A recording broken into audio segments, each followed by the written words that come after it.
Datacracia, por Luli Radfarer. Você é sempre bem-vindo ao nosso Datacracia. O nosso tema de hoje, redesenho computacional. Luli, o cérebro eletrônico está cada vez mais potente. Há limites? Olha, é muito maluco isso, né? Eu até, para poder saber um pouco mais do conteúdo que eu tô falando hoje, eu tive que me meter numa área que eu não conheço muito, que é a área mais pesada mesmo de computação. E eu fui descobrir o seguinte, que o modelo do computador digital, o modelo do computador que tem um processador, que tem um centro de armazenamento, é um modelo que foi inventado mais ou menos na década de 50 e 60 do século passado, e até hoje o modelo do computador não mudou. Então é mais ou menos como se eu tivesse inventado uma bicicleta e ao longo dos tempos eu fui colocando mais e mais e mais tecnologia nessa bicicleta. A bicicleta foi ficando mais leve, a bicicleta foi ficando mais eficiente, mas ela ainda é uma bicicleta. Então o que a gente tem hoje é um computador que é extremamente ineficiente para as coisas que a gente usa dele. É um computador que gasta uma quantidade enorme de energia e perde uma quantidade enorme de tempo com desperdício, porque ele não foi desenhado para ser desse jeito. É só imaginar, uma tecnologia que foi desenhada em 1950, obviamente não funciona muito bem em 2020. Então, o que aconteceu? Na verdade, existe um grande debate entre cientistas da computação, que é, nós precisamos mudar o modelo de computador. O problema é que para você mudar o modelo, você precisa mexer numa estrutura que está cada vez maior, e você precisa gerar uma compatibilidade entre as máquinas novas e as antigas. Pensando assim, então o computador não evoluiu tanto. Não, é muito maluco, mais ou menos assim, se você pensar, o computador é como um carro, como um teclado. O teclado que você tem hoje no seu smartphone, ele não é muito diferente do teclado da máquina de escrever do século XIX. E ele poderia ser, considerando que o seu smartphone você usa principalmente o dedão. Então, por que as teclas estão distribuídas daquele jeito, que era para ser usado com duas mãos, e você está usando só o dedão? Não faz muito sentido, deveria ter uma outra distribuição de teclas, ou um outro tamanho de teclas, mas a gente usa o mesmo. O carro mesmo, né? O carro, até hoje ainda existem carros mecânicos que ele tem marchas, né? O que tem marcha é carruagem, porque é cavalo que tem marcha, né? Que trota, galopa, etc. Então, são modelos que a tecnologia pode até ter avançado, mas o modelo mental não avançou. Se você pensar que, sei lá, hoje em dia numa cidade como São Paulo, o ideal seria você ter um modelo de carro que serve para uma ou duas pessoas, e ele é modular, e ele é montável. Então imagina um carro que você chegou, você coloca ele de pé, você monta ele, quer dizer, a garagem, você simplesmente empurra o carro como se fosse um carrinho de supermercado, que você, se precisa de duas pessoas, você encaixa 2, 3, 4 módulos, seria um carro muito mais inteligente, mas hoje a gente ainda tem o modelo da carruagem. O computador é a mesma coisa, a gente adora pensar no computador como uma coisa nova, mas ele é tão moderno quanto um carro, ou seja, ele é parcialmente moderno. Para onde pode ir essa evolução? Bom, essa evolução pode levar a várias coisas, né? Se você pensar que quando o computador foi inventado não existia nuvem, não existia inteligência artificial, não existia internet das coisas, hoje em dia a gente tem chips de inteligência artificial, são modelos diferentes de chips. Isso pode gerar um resultado muito diferente, isso pode gerar um computador muito mais específico, muito mais rápido, né? Se você pensar que a máquina, o computador, o processador que está dentro do seu celular e o que está dentro da minha câmera fotográfica são parecidos, isso não faz o menor sentido. Eu devia ter um chip específico e você devia ter um chip específico. Que resultados concretos isso pode ter? Isso pode ter um avanço computacional sem precedentes. A hora que a gente deixar a ideia da máquina genérica para trás e começar a ter máquinas muito específicas, você vai ter uma máquina, por exemplo, para reconhecimento de faces, uma máquina para reconhecimento de voz, uma máquina para processamento de clima, uma máquina para processamento de trânsito. Todas essas máquinas vão ser muito mais leves e todas essas máquinas vão ser muito mais potentes. Eu sou o Mário Santi e conversei com o professor da ECA, Luli Radfarer. Datacracia, por Luli Radfarer.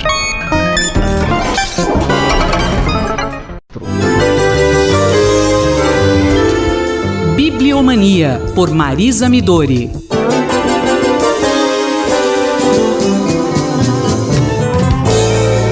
Professora Marisa Midori, muito bom dia. Professora, uma das personalidades mais notáveis do Brasil no século XX faria aniversário neste dia 14 de setembro, se estivesse viva.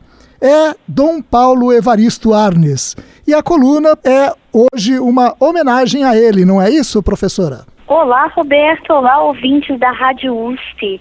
Justamente uma homenagem, creio que muito merecida, dentre muitas homenagens que o Brasil lhe prestará nesse dia 14 de setembro. Essa figura única, não é, na história contemporânea brasileira, que foi Dom Paulo Evaristo Arnes, que nasceu, como você bem disse, no dia 14 de setembro de 1921, na cidade de Forquilinha, em Santa Catarina, e faleceu em 14 de dezembro de 2016, em São Paulo.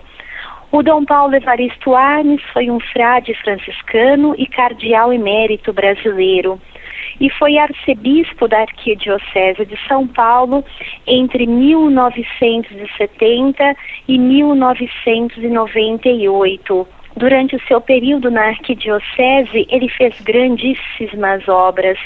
Foi um homem que lutou pelos direitos humanos, que acompanhou e apoiou o grupo Tortura Nunca Mais, que incentivou a pastoral da moradia, que deu todo incentivo à pastoral operária. Eu não faz muitos dias visitei a ocupação Vladimir Herzog no Instituto Cultural Itaú. Ele está lá presente, né? Porque na verdade foi ele que organizou aquele grande ato ecumênico no qual participaram o pastor White, o Henry Zobel, em homenagem ao Vladimir Herzog, numa luta que moveu todo o Brasil, não é? E São Paulo em massa correu à Praça da Sé naquele momento tão difícil da nossa história. Então, uma grande figura que deve ser homenageada nesses dias. Professora, Dom Paulo era uma pessoa cultíssima, né? Então a relação com os livros é notória. Que aspecto dessa relação com os livros de Dom Paulo a senhora destaca, professora? A grande surpresa é que o cardeal do povo começou seus estudos, ou na verdade chegou ao zênite, não é, dos seus estudos, defendendo uma tese de doutoramento na Faculdade de Filosofia e Letras da Sorbonne, que tem por título A Técnica do Livro segundo São Jerônimo. Isso lá no final da década de 50. A tese é de uma erudição ímpar, porque qual é o grande desafio? É, a partir dos textos antigos, descrever com exatidão filológica todo o longo processo de composição da escrita, acionado nos primeiros séculos da era cristã, o que evidentemente comportava o estudo de uma série de elementos que vão desde o tipo de suporte usado, o papiro, o pergaminho, as tabuletas de cera com o próprio estilete, não é? Mas também as formas desses suportes. O professor Alfredo Bose faz um prefácio muito bonito à segunda edição desse livro, que foi publicada há alguns anos pela COSAC na IFE, e ele lembra, entre vários aspectos dessa tese, quer dizer, para os amantes do livro, é uma tese realmente de uma leitura muito rica, mas ele lembra um aspecto muito curioso. Ao resgatar uma passagem do São Jerônimo, traduzida pelo Dom Paulo Evaristo Arnes, ele escreve o seguinte, segundo São Jerônimo: tinge-se o pergaminho de cor púrpura, traçam-se letras de ouro líquido, revestem-se de gemas os livros, mas diante das suas portas, totalmente nu, Cristo está morrendo. Para o professor Bose, essa imagem ela evoca muito do espírito do Dom Paulo Evaristo Arnes, que era uma figura eruditíssima, mas que jamais perdeu o contato com o povo e com a simplicidade do espírito. A professora Marisa Midori conversou com Roberto Castro. Bibliomania, por Marisa Midori.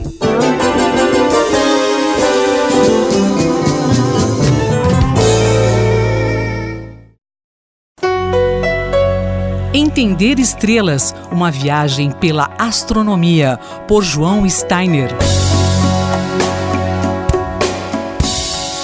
No final dos anos 90, os astrônomos descobriram que o universo não estava apenas se expandindo, como demonstrou Edwin Hubble, mas que essa expansão estava acelerando. A causa desse fenômeno inexplicado foi chamada de energia escura. Mas para tentar entendê-lo, primeiro precisamos saber qual a velocidade da expansão do universo. Professor João Steiner, os cientistas ainda não conseguiram chegar a um acordo sobre o valor dessa velocidade, né? Essa velocidade que foi determinada pela primeira vez por Edwin Hubble em 1929, ele encontrou um valor muito grande. Depois descobriu-se que tinha um problema de método dessa determinação e o valor foi diminuindo, e já se tinha na época uma clareza de que esse valor era muito importante, porque ele está relacionado com a idade do universo. Medindo essa expansão do universo, você pode determinar qual é a idade do universo. E quanto mais preciso forem suas medidas da expansão, mais precisa será a determinação da idade do universo. Então é um parâmetro fundamental para a cosmologia, para o estudo do universo como um todo. E essa precisão nunca foi muito boa. Ao longo das décadas houve um grande número de publicações científicas em que tentava-se determinar de uma forma sempre mais precisa esse valor, mas grupos diferentes encontravam valores distintos e nem sempre compatíveis. Então agora nós temos vários métodos, que além do método que foi desenvolvido pelo Edwin Hubble, nós temos vários outros métodos, e cada um desses métodos foi sendo refinado, e temos agora um erro que é da ordem de 2%. O último método, inclusive, é de uma publicação recente, né? Foi descrito numa publicação recente. Foi uma publicação recente, e usa um método que é das estrelas mais brilhantes de uma galáxia, né? Que é um método novo que não havia sido usado anteriormente, né? Mas existem vários outros métodos, e a precisão que nós conhecemos a idade do universo atualmente, alguns métodos dão 2%, outros já chegam a 1%. A de margem de erro. Que de margem de erro, né? Então pode parecer pouco, são medidas muito precisas, mas parece que haver alguma incompatibilidade entre um método e outro. Então ter um método a mais sempre é bem-vindo, né? E esse método, curiosamente, encontra valores mais ou menos intermediários entre os outros dois métodos. Isso não resolve o problema, mas cria uma expectativa de que talvez se possa descobrir onde que está esse pequeno erro em algum dos métodos anteriores, né? É importante que a gente conheça a idade do universo de uma forma cada vez mais precisa.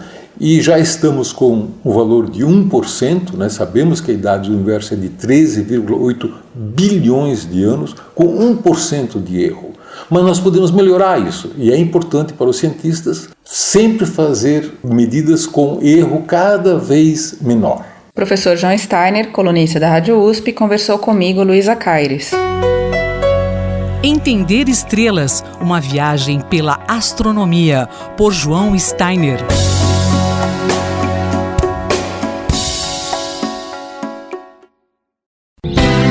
Ciência e Esporte, por Paulo Santiago. Professor Paulo Santiago, em algumas situações nos deparamos com treinadores dando as famosas dicas, feedback ou instruções verbais para os atletas na lateral de uma quadra ou campo e até mesmo em provas de natação ou corridas de rua. No trabalho de mestrado do aluno Rafael Akira Fujita, sob orientação do professor doutor Matheus Machado Gomes, ambos do Laboratório de Biomecânica e Controle Motor da USP de Ribeirão Preto, foi investigada a influência desta informação para um exercício de academia. Como ele pode ajudar na ciência do esporte? Esse trabalho, conduzido pelo aluno Rafael Fujita e coordenado pelo orientador Matheus Machado Gomes, traz importante, né, como foi relatado, essa importância de instruções verbais ou dicas verbais, ou os chamados feedbacks, para potencializar o efeito de um exercício. Então, como algumas pessoas já sabem, é comum em academia ter um profissional ao lado do aluno, né, muitas vezes até gritando com esse aluno, mas em geral o que ele está fazendo é um incentivo, está dando uma instrução, pedindo para esse aluno se concentrar no exercício que ele está fazendo e ter um certo foco ali naquele grupo muscular que se pretende trabalhar. Então foi isso que esse trabalho de mestrado realizou. O aluno Rafael, juntamente com o seu orientador, fizeram um tipo de treino numa intensidade de 70% de uma repetição máxima em academia, e foi dado a instrução verbal em duas condições, uma que foi feita uma pré-exaustão e a outra que a pessoa estava descansada, para saber o efeito da informação verbal na ativação muscular. O que acontece é que nas primeiras repetições, os autores verificaram que existe uma diferença de ativação. Então, as pessoas ativaram mais, né, o músculo em torno de 7% a 15%, os músculos num determinado exercício. Essa ativação foi feita através de medidas de eletromiografia, que é a atividade elétrica do músculo. Então, o trabalho mostra que pode haver um certo efeito de ativação muscular, ou seja, pode ter um ganho de desempenho ou de melhoria do exercício em função da dica verbal ou da instrução verbal.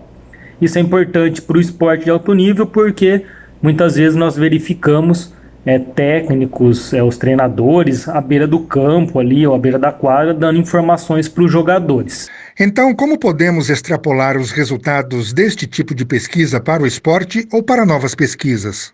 O mais importante desse tipo de estudo, por mais que não tenha sido realizado com esportistas ou com atletas ou numa situação de gesto esportivo, é que abre um caminho, uma reflexão para quem é da ciência do esporte, para fazer investigações se realmente informações auditivas, dicas verbais, instruções verbais melhoram o desempenho de um atleta, seja na qualidade de movimento, né, com as correções, e em geral essa qualidade de movimento e as correções, elas se refletem em você ter um padrão, um tipo de recrutamento muscular mais organizado, de melhor forma, para que tenha um movimento melhor, mais coordenado e assim por diante.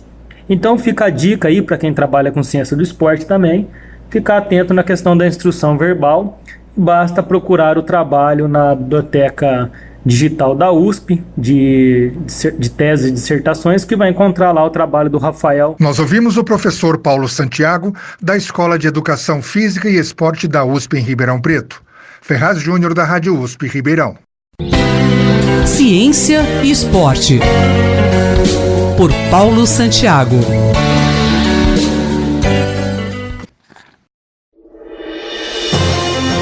Conflito e Diálogo, por Marília Fiorilo. Professora Marília Fiorilo conosco. A professora comenta que os próprios afegãos comemoram o cancelamento da reunião de Trump com os talibãs. Professora. Olá, querido ouvinte da Rádio USP. Mais uma tweet demissão, a do Conselheiro de Segurança Nacional John Bolton, um extremista, grande defensor da guerra do Iraque e dos falsos motivos que levaram a ela, e que atualmente se batia por uma política de conflagração com o Irã, a Venezuela e o Afeganistão. Sua saída, a parte a juvenil briguinha entre ele e Trump sobre quem tomou a iniciativa, significa muito pouco em termos de uma guinada diplomática, pois os falcões continuam na Casa Branca, como o secretário de Estado Mike Pompeo. Bolton não queria o encontro entre Trump e os chefes dos talibãs em Camp David, local, aliás, mais simbólico pelo fracasso de negociações de paz do que pelos apertos de mão.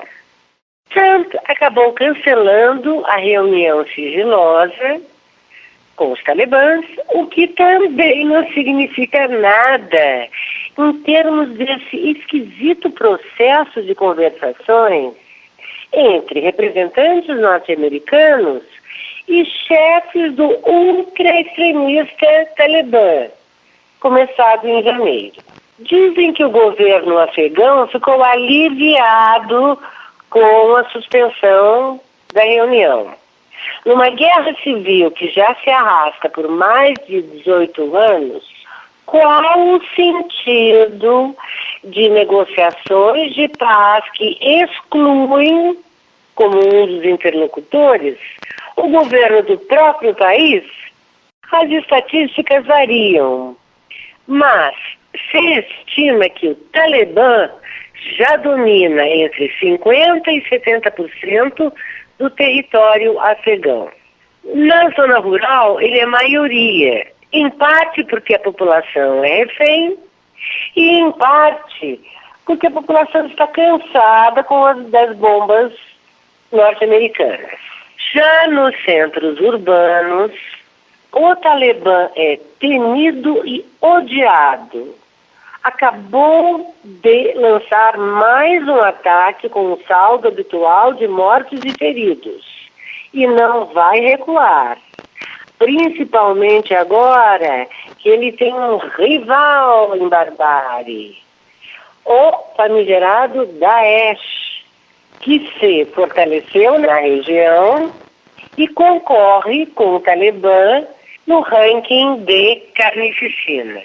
Portanto, 7 meses e 9 rodadas de negociações secretas e ainda não se tem a mínima ideia do que está sendo encaminhado. Pergunta, quem ou o que garante que o Talibã, famoso por suas atrocidades, vai cumprir a sua parte na barganha de cessar-fogo em troca da retirada de alguns milhares de soldados americanos? E qual o sentido de retirar abruptamente as tropas sem qualquer plano sólido de contra-terrorismo? A própria administração Trump, numa pérola de cinismo, disse que o lance é confiar, mas verificar. Isto é, confiar com muitos pés atrás. Até agora, só neste ano, 4.000 civis foram mortos, a maioria pelo Talibã. E o suposto processo de negociação de paz só aumentou a violência do grupo, cuja lógica é sentar-se à mesa com mais bala na agulha. Quanto maior a capacidade de matar, eles sugerem, maior será a sua margem de negociação. Negociação? O que houve com o vocabulário? Uma negociação entre os ícones muçulmanos da barbárie, de um lado, e os marqueteiros da reeleição de Trump, de outro. Um especialista da prestigiosa Think Tank resumiu bem. Se formos honestos, não há nem sentido e nem prognóstico à vista. Professora Marília Fiorilo retorna na próxima semana. Ela conversou comigo, Cido Tavares. Conflito e Diálogo, por Marília Fiorilo.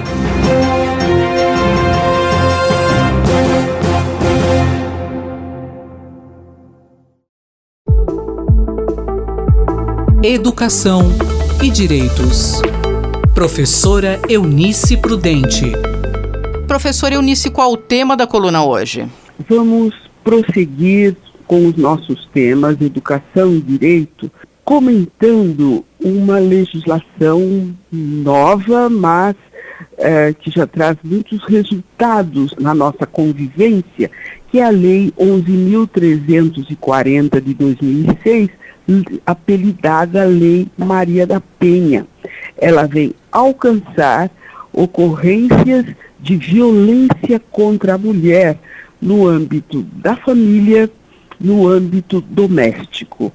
Quando nós nos referimos à violência doméstica, estamos nos referindo ao espaço.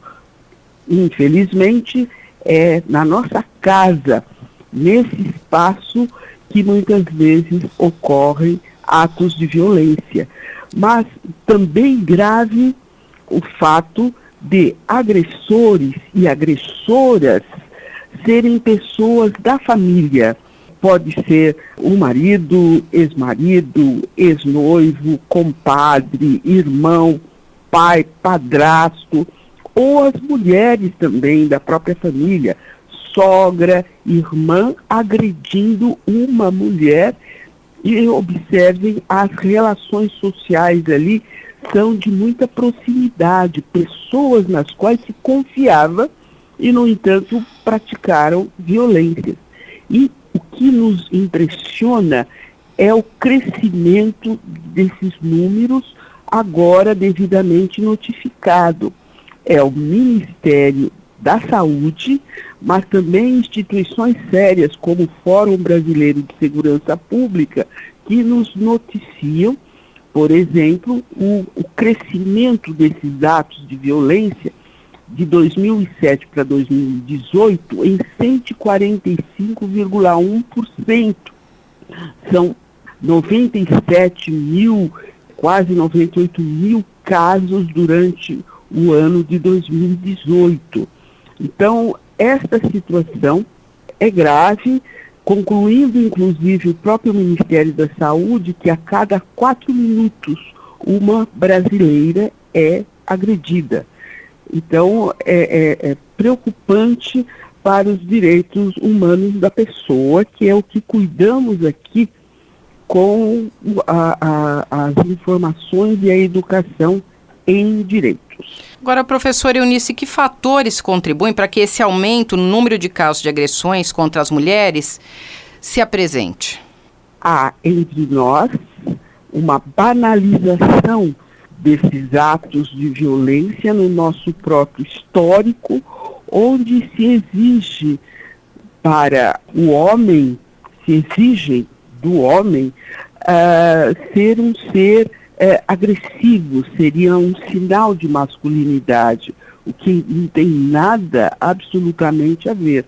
Por outro lado, comportamentos conformistas são impostos como um tipo de papel social à mulher, que também, na realidade, não tem nada a ver. Mas esse crescimento também se deve à coragem agora da mulher de notificar, de denunciar os casos de violência. Porque também é da nossa cultura esconder, a vítima se sentir envergonhada de ter sido agredida, porque ocorreu no âmbito da sua casa ou porque agressor ou agressora foram pessoas muito próximas, pessoas em quem a vítima confiava. Vamos ainda prosseguir analisando as disposições da Lei Maria da Penha. Eu, Simone Lemos, ouvi a professora Eunice Prudente. Educação e direitos. Professora Eunice Prudente.